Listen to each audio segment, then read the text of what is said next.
Hello, everyone. Good afternoon, and welcome to My Spiritual Money RX. This is your host, Vivian S. de Guzman, the #1 money magnet activator, and some of you know me as the Human MRI.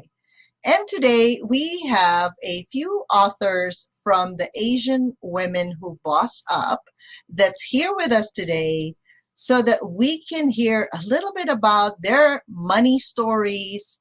Maybe they've been through some experiences in their lives and they've learned so many lessons along the way. And we want to feature that here because you might be able to identify with some of them. And these women have overcome so many obstacles and come out very positive and happy on the other side. So today I want to welcome Miss Denise Michelle on our show. Hello, Denise. How are you? Hi, Vivian. I'm great. How are you? Great, great. Thank you for gracing our show. And you're one of my co-authors, and I know you've been through a lot lately, but at the same time, you're here showing up and being here with the rest of us, right? Entrepreneurs making it out there, helping other women. So go ahead and share a little bit about your story, your little money story, right? Like, how did you get started in choosing you're a self-love alchemist? So go ahead and share with them a little bit about you. Okay, great. Yeah. So, hi, everybody. I'm Denise Michelle. I'm located here in Los Angeles. And, the Self Love Alchemist really began at birth, being born with a mental illness called borderline personality disorder, and spending my entire life searching and trying to understand what love was, finding love in all the wrong places and not knowing to really go deep within to understand what that means. And, we hear the word self-love all the time, but we don't actually know how to embody it. And we don't know how to transmute our negative thinking or what I call generational thinking, which is, thinking that gets passed down from generation to generation. So, whatever beliefs that your parents thought, are beliefs that you thought, because that's how we get programmed. So I had a lot of deprogramming to do, and I had to, first and foremost, really believe that I could save my life. And it led me into doing what I'm doing now, which is teaching, speaking, coaching, mentoring, and healing. So, as far as money goes, I was definitely not born with a silver spoon in my mouth. I was born with the thought that, like many of you, money didn't grow on trees. You can't afford to do the things that you wanted to do. And not to say that my family didn't have things, or we didn't, do things, go on vacations and things like that. But we didn't, my parents always fought about money. And so, in my mind, as I was growing up, I thought money was bad. And when I wanted to start pursuing my dreams, at 3 years old, I wanted to be a gymnast. And I was in ballet. And I remember my dad telling me, we can't afford it. So that created a money block inside of me that said, I can't afford my dreams. Oh, wow. Yeah. Oh, yeah. I've done That's some deep. deep work on this. Yes, yes, yes. And a lot of times it's funny how, because it's just a statement, right? Like you can't go be a gymnast right now. In other words, as a kid, right? We want what we want now. Mhm. Right? That's the difference between a kid. But if you're carrying that mindset or the emotions associated with a no, it's like a rejection, right? We interpret it as a form of rejection. So what have you found? So when you found out that that was causing you to reject yourself, or sometimes to reject your own dreams, right? Because Mhm. that's what we do when clients tell us no to our programs, to our packages. Sometimes we think, oh, Am I good enough for this? Or is this Right. like similar to the same rejection that you felt with your father? How do you handle that now after you've gone through your own process? That's a good question. Well, now if a client isn't aligned to work with me, it's just not in alignment. I mean, I know exactly what I'm looking for when I'm working with my clients, and if they're holding on to a money block Yes. or a limiting belief in an excuse, I'm like, look, then we're not in alignment, and that's okay. Like I'm much more easy to let people go now, as far as instead of like trying to people please or trying to grasp for that client, which I used to do because I didn't want to be unliked, or I didn't want to seem a certain way. I didn't particularly like selling. I felt icky selling. I just kind of thought that I was like some kind of used car salesman, and I'm like, who am I to be like putting this out like this? And I'm like, oh, this doesn't feel good. And then you get taught, well, in my training, we were taught that it's a numbers game, and you have to get more no's to get yeses. And then I learned a system based on personality buying types, and I was like, this is all languaging. It's all a matter of how you're connecting with people, and you're going to find out if they are truly ready because you're meeting them where they are. Yeah, exactly. Exactly. And I think it's a liberating feeling when you finally identify who are these ideal clients really looking for you, right? So if they're looking for you, it's like a match made in heaven. But if they're not looking for, let's say, the way you approach things, the way you strategize, and the way you even look at things, right? Then it's not a good match, and then somebody will complain and you're going to get your feelings hurt. That's just the way that works. And then unfortunately, because we have all these mind associations, like our mind plays so many games, that if you get a no, that means you're not good enough. Not necessarily. That's just a money block. That's just exactly that's for sure a money block. And I Yes. used to have a lot of money blocks. I mean, I was definitely not confident in and I questioned my business, and I questioned my purpose.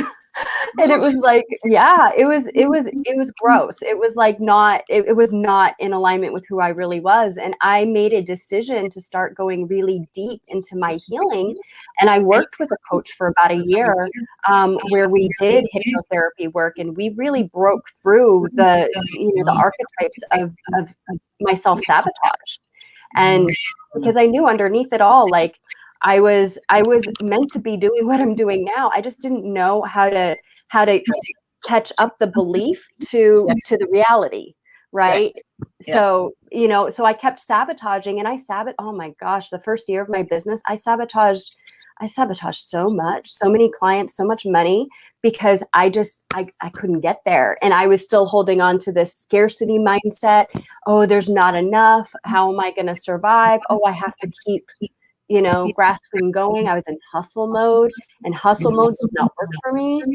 Cannot work from Especially that not energy. for a female. If you look at even the history of mankind, long time ago, before even the religious sect, the churches, and everything was built, if you look back at history, the women actually started gathering people together and having meetings. That's how they did it.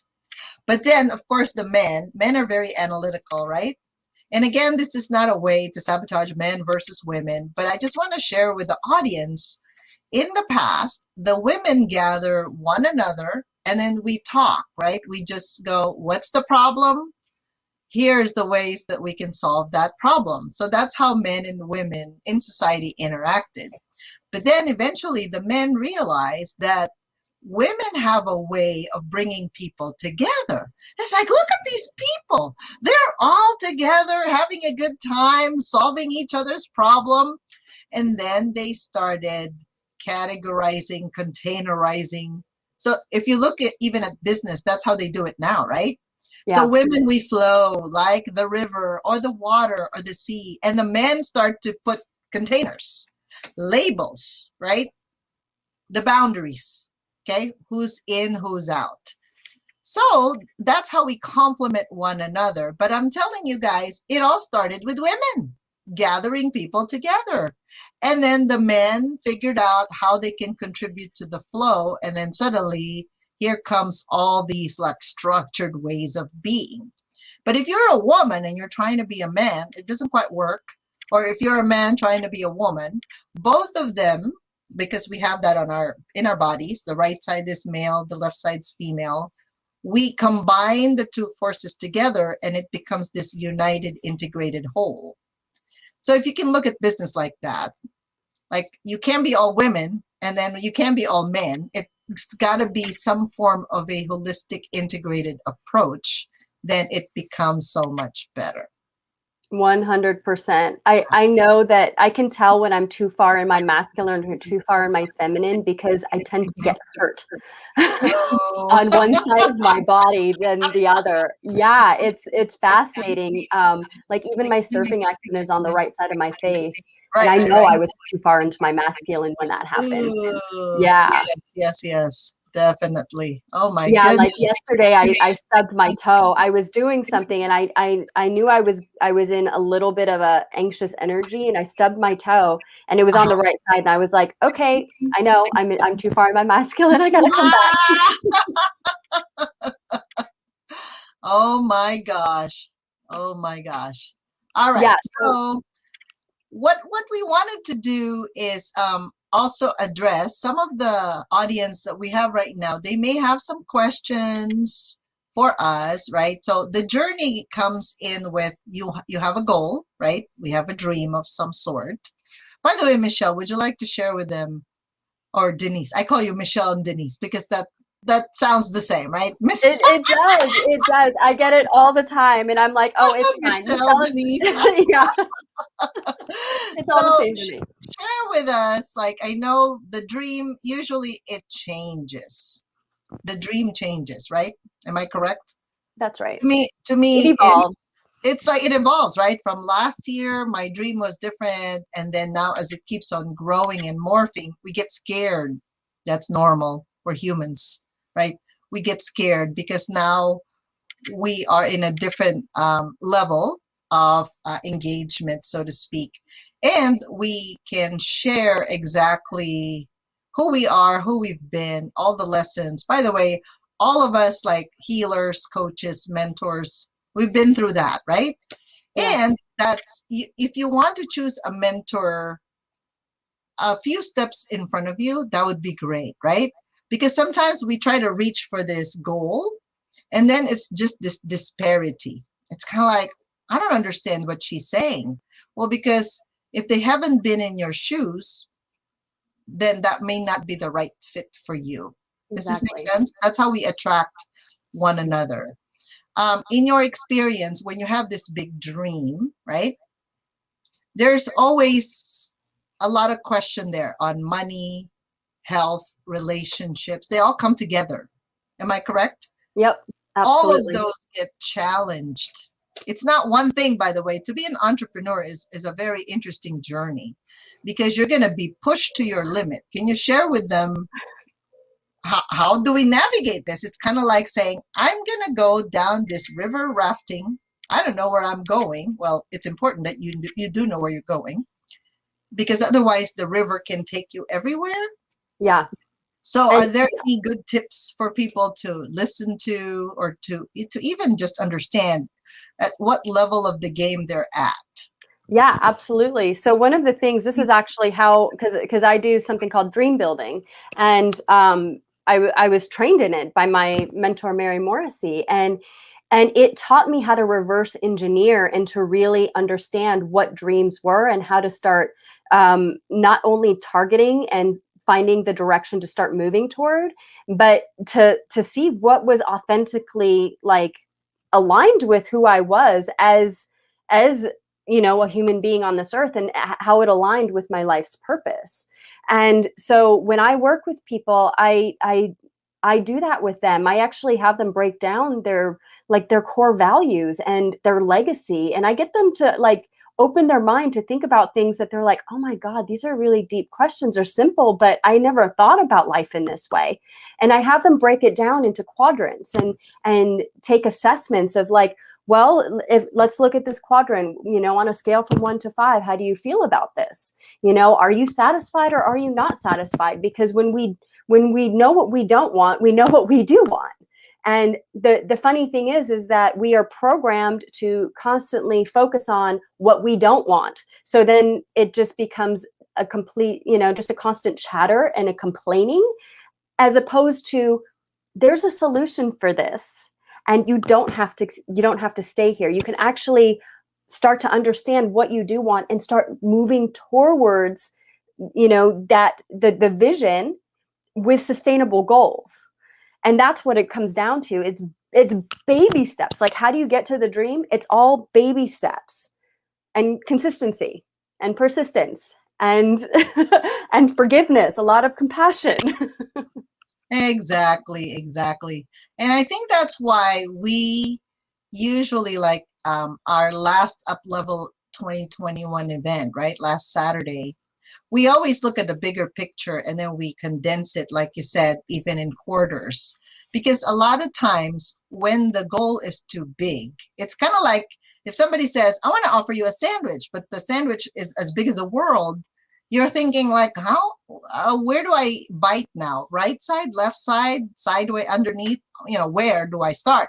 Because it's too big for them to even fathom that, like, what's that? Like, is that a spaceship or something? But then you're saying, no, it's food. So now when you break it down, like you said, into quarters, it's so much easier to digest. Right. It's so much easier to look at it now and say, oh, this part, I'm able to actually work on this little section and have like a goal, let's say in the next 3 months. Mm-hmm. That's more palatable, right?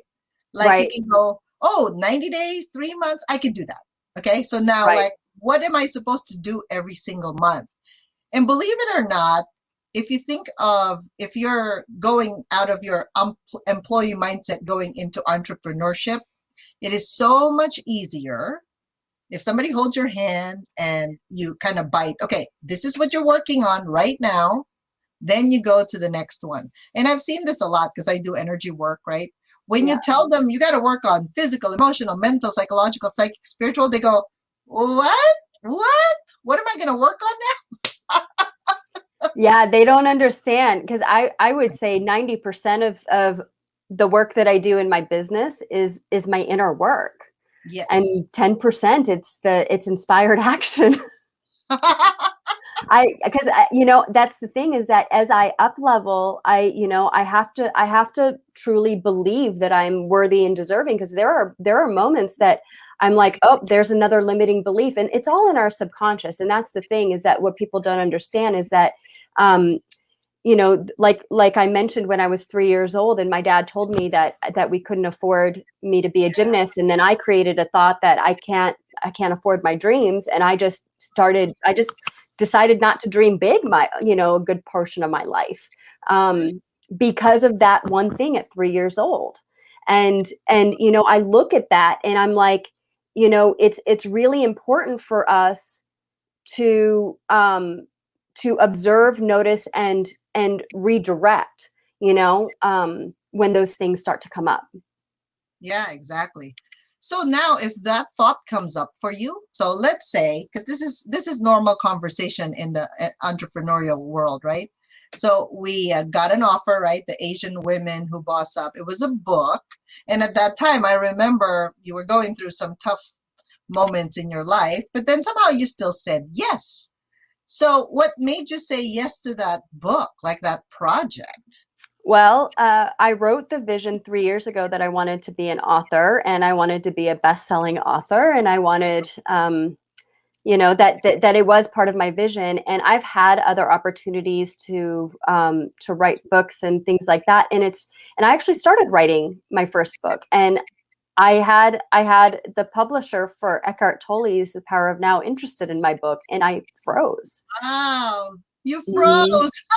I froze, and I didn't contact him, and not to say that I can't loop back to that, but this project felt so in alignment because it gave me everything that I was looking for, as far as this is something that I can do as a group. It is something where, like, I know that I can be held accountable, and it just felt really good about doing something together as a community, as opposed to, and being around a bunch of empowered Asian women, which doesn't happen a lot. I'm not around a bunch of empowered Asian women on a regular.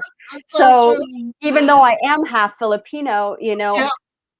I was kind of on that side of the family. I was born and bred to think that, oh, I need to be, get my 4-year degree or get my master's degree and be an accountant, which I almost became an accountant just Oh, because. I know. Can you even imagine me? Oh gosh. yes. Right. And why? It was all because it was a structured way of thinking. And so, and it was like, I think after we went to Egypt last year, everything really started shifting in my perspective of the way that I saw things. I mean, being in Egypt with international women who were making, major impact in the world, which is where we met. Mhm. Wow. I mean, I think back on that trip, and I'm so grateful for Yes. the amazing connections, because that trip alone opened up so many doors for me. And and saying yes to the book, and saying, I was scared, but when I spoke with Dee Dee Wong, she said, Denise, I've watched you, I've seen you on stage, she's like, you're ready. She's like, you've been doing the work. I've been Yeah. watching you, and you're ready to step Yeah. out. And I took a deep breath, and I was like, if Dee Dee sees this, then I'm gonna, I have to honor that. And Yeah. so it was, because I allowed her to see me, Yeah. made me take that step to say yes. And it's interesting that allowing that permission, right? So sometimes we need someone outside of us, and Didi Wong has been very, very instrumental, positively influential, right, to a lot of us. Yeah. Actually, my very first up level last year, I saw Egypt. Okay, it's like woo, chills, right? Goosebumps and chills. So anyway, we were doing the event. It was January 25, I remember it, 2020. And I saw Egypt, and I don't know why, but you know how when somebody's thinking about it and you're kind of sharing the same field, so to speak, we're sharing the same universal field, people, if you look at that. So we started dreaming about Egypt. We didn't even know where that terminology came from. Oh, I think one of the participants mentioned something about Egypt. So anyway, we started talking about it, and I started dreaming about it, putting things together. A few days later, I was in jury duty, and Dee Dee texted me and said, would you like to come to Egypt? And so I was like, okay, God, were you like listening or eavesdropping to my conversation with my clients in up level? Right. So anyway, I said, let me think about it. She said, well, don't think about it too long, because they have like a deadline. Within 2 days, I said yes. I didn't even know how much the plane ticket cost. I didn't know anything. It happened to be there was a 50% off plane ticket that time, that my travel agent relative said, hey, would you like to go? It's only like $900 instead of 1,008. I said, sounds good to me. Book me on that plane. But of course, things, it's not as smooth as all that, because then eventually we couldn't find a hotel, because it was getting it was held at the Ritz-Carlton. They said they're fully booked, and I'm thinking, oh God, if you really want me to go there, I already bought a ticket, so now I got to sleep somewhere, right? So then we ended up finding a room.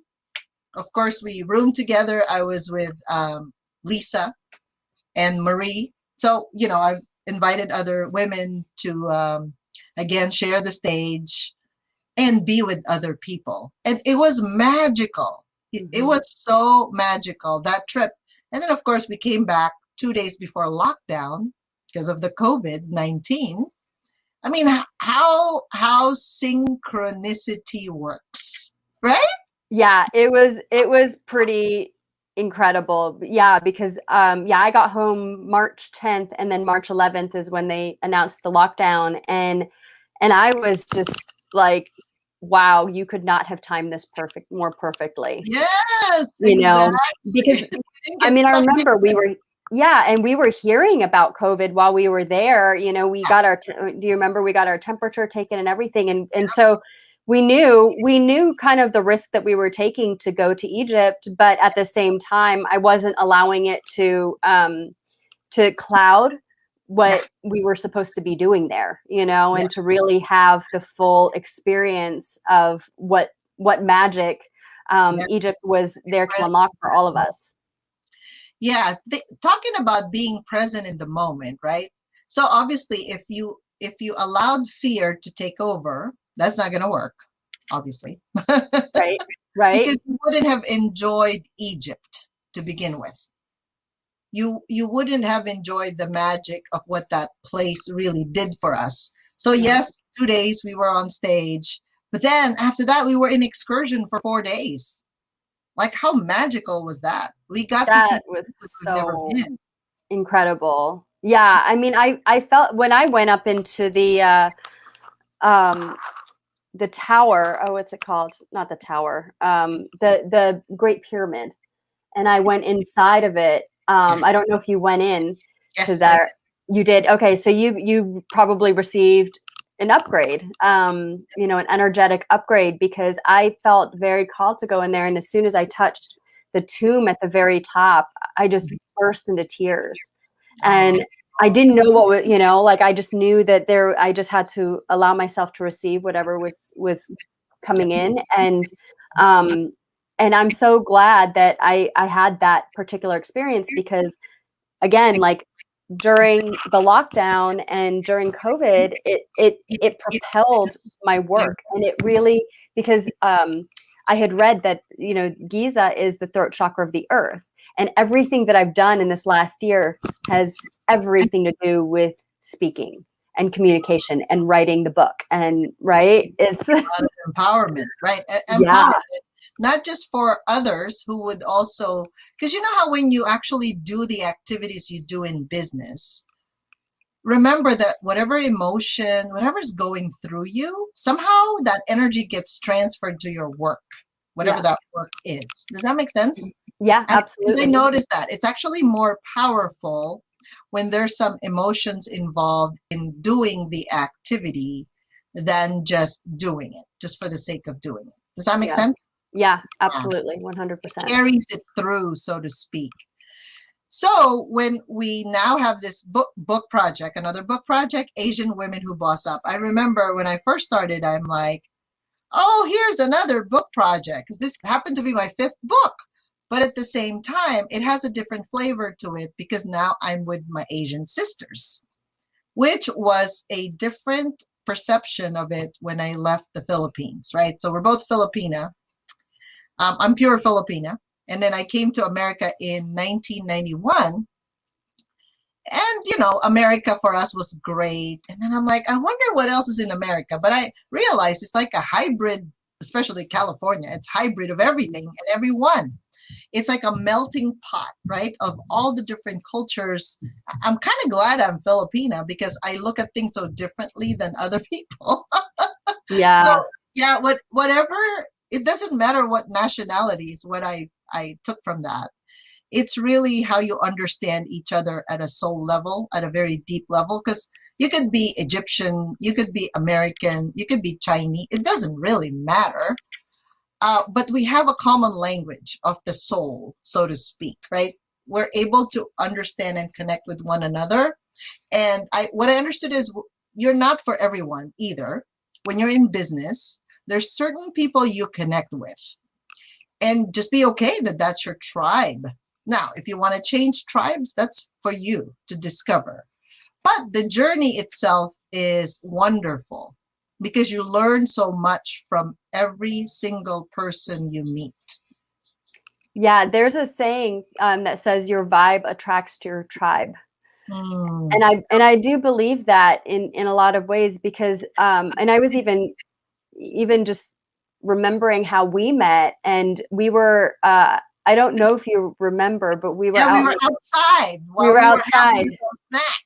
Exactly. And out of all those women who were at that event, Yeah. you and I just so happened to be at that same table, Yep. and then, you know, a couple days later we're on the same bus on tour, Yep. right? So it just, you know, it's fascinating to me that there were a couple of instances like that, because I always find it like incredibly magical the way that I connect with people when I go to events or conferences or whatever. And that was one of the memorable ones, was like, whoa. And then here she was again, because I saw you. I remember telling you, I'm like, you're like my tita. That's exactly how I saw you. Oh I was like, my I God. felt like I already knew you when I met Yes. you. Yes. Yes. Yes. Oh my God. Yeah. It's funny. I'm looking at my text because I'm hearing ding ding ding. I don't know if you guys are hearing it on live TV. We're live, by the way. So is there any special message that you have for aspiring women? Like maybe they want to go into business, but they're afraid, right? That's the first emotion. They don't say it to you, right? Like, I'm just scared. They ask you questions like, well, how did you get started? Or how did you do that? How did you overcome that? But what would be your advice for people that they know they want a different life, but then they just can't make them take that first step? Is Right. there something, like if you can summarize the journey, right? Because we're still on a journey, obviously. But then what would be any steps that they could take that's empowering enough so they just take it?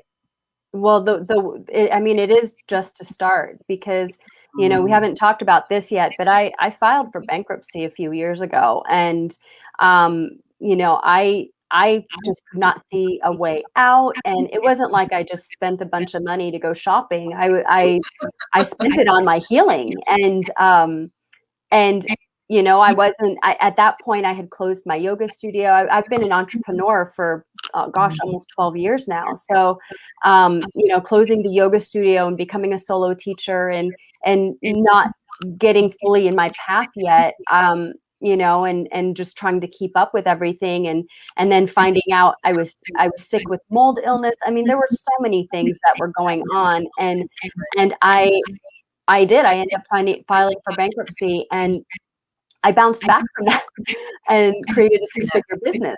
And, you Yes. know, was it easy to do? No. But but how did it start? Well, it started with the drive. And Mm, when I first knew that life coaching was for me, I knew that that was going to be the way that I could share my message to the masses, that it wasn't just going to be like one-on-one yoga anymore, or small group classes in a tiny studio in downtown LA, that this was actually, you know, like this would make a major impact on people's lives. got it. I I told myself that I would rather fail and try than not try at all. And Yeah, it that's was very really good. scary. Yeah, it was really scary because I didn't have the money to invest. When I went into training with Mary Morrissey, I literally had $0, and I had to find them. I had 1 week to find $7,000, and I did it. You Yeah, know, that's the thing, right? When you ask from the universe, it actually does provide. And I remember I also went into an investment like that because it just, you know how it just feels right. Again, yeah, I'm emotional authority. So a lot of women, we decide based on emotions, right? Do we like this person? Do we really feel or think we can achieve this? There's so many things that a woman makes a decision on versus like a male would make a decision based on something else.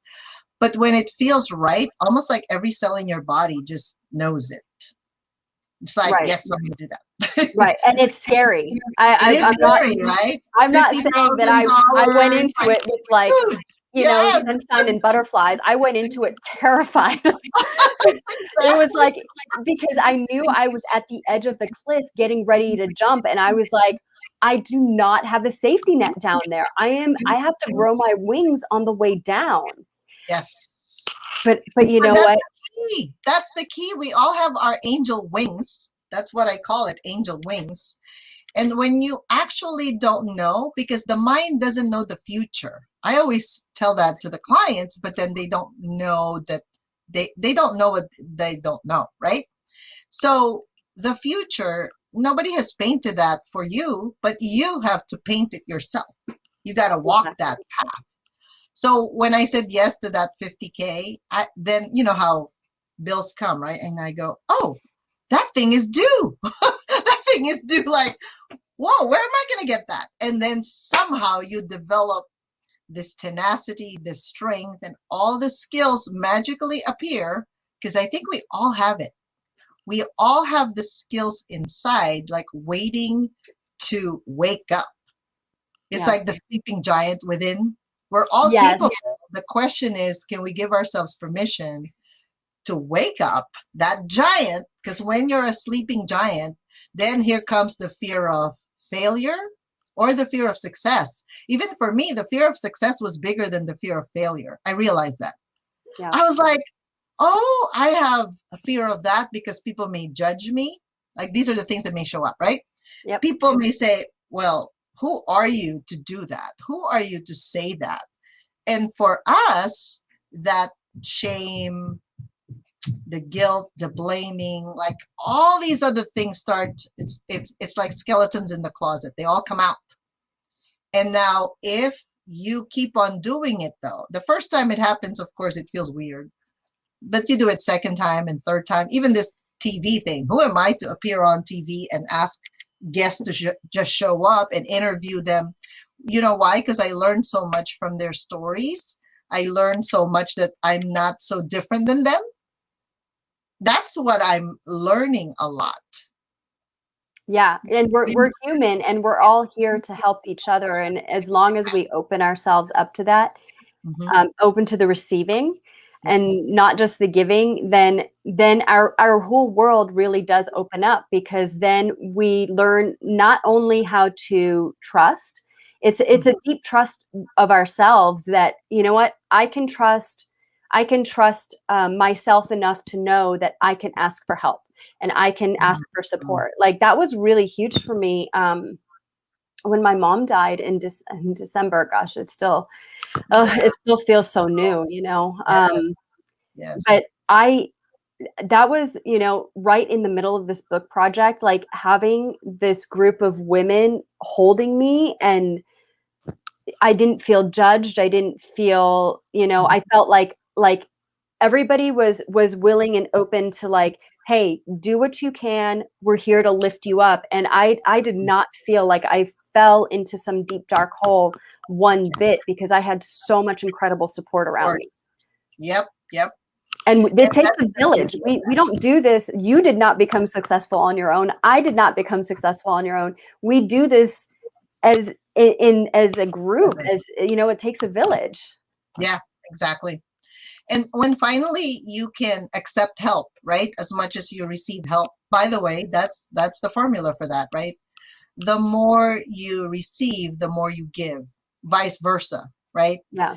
And when you're willing to accept that vulnerability, because it's not a weakness, it's actually a strength.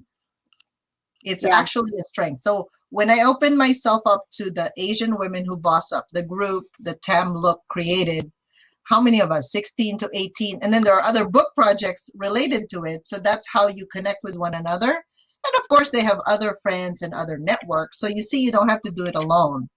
So when you're trying to do it alone, that's why it's harder. And that's why it's actually more expensive that way. It is. And it's lonely. It's very lonely. And you get exhausted. You burn out. I mean, yes. So much. Yeah. There's a lot to it. So anyway, share with them what's happening next week, because we're in the same group next week, right? Yes. So yeah, the Women Who Boss Up Summit, and Mhm. you're going to get all 18 of us and speaking our stories and answering questions. And over a period of 3 days, you're going to get some mega business coaching.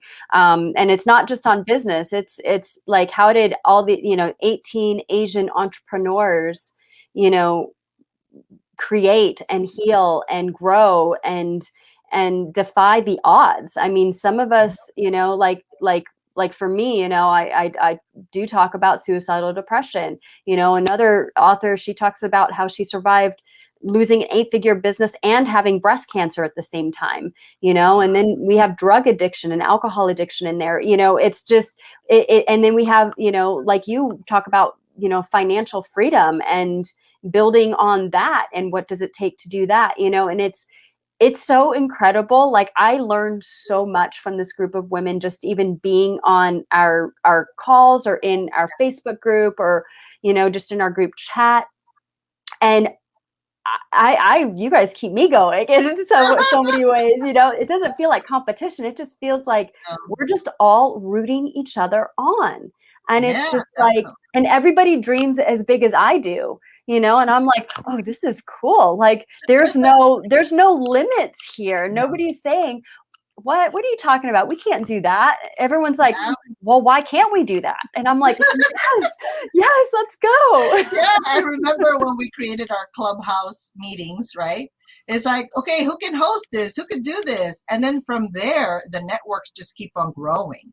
Yeah. So that's the beauty of being part of a group. Like I said, if you have your own judgments about yourself, chances are you actually move yourself away from these groups rather than open yourself up. It doesn't matter, positive, negative, you'll be surprised when you no longer carry those things, that they're just like, I call it, water on a duck's back. It Mm-hmm. doesn't really matter if it's positive or negative. It just goes, wee. Yep. Okay, do I take that? Okay, not really. Or do I take that? Oh, that sounds good and that feels good. I'll take that one.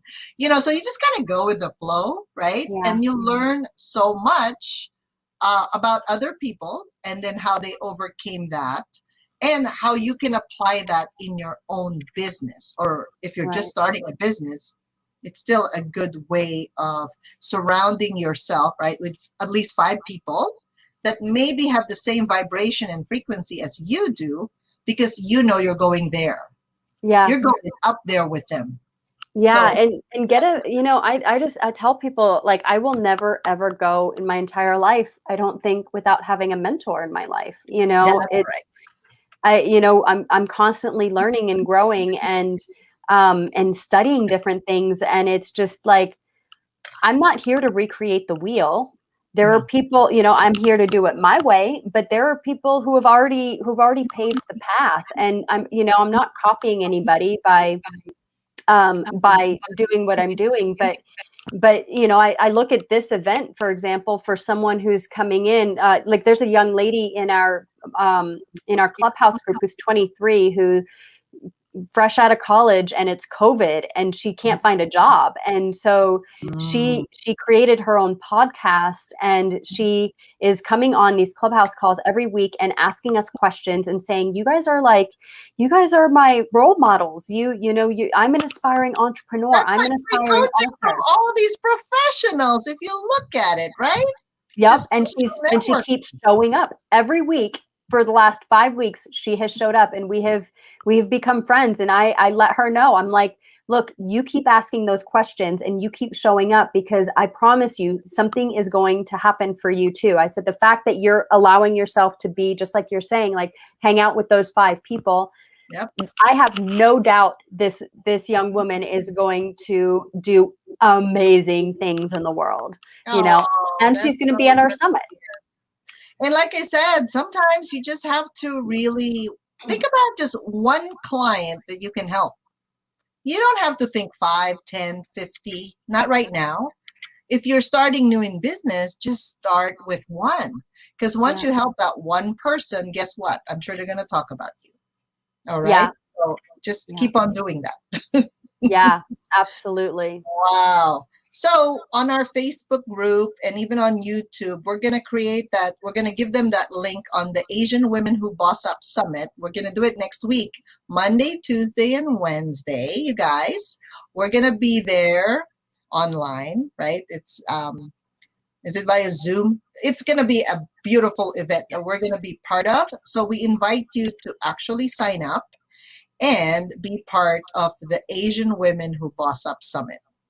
So thank you, Michelle, Miss Self Love Alchemist. Thank you for gracing our show today.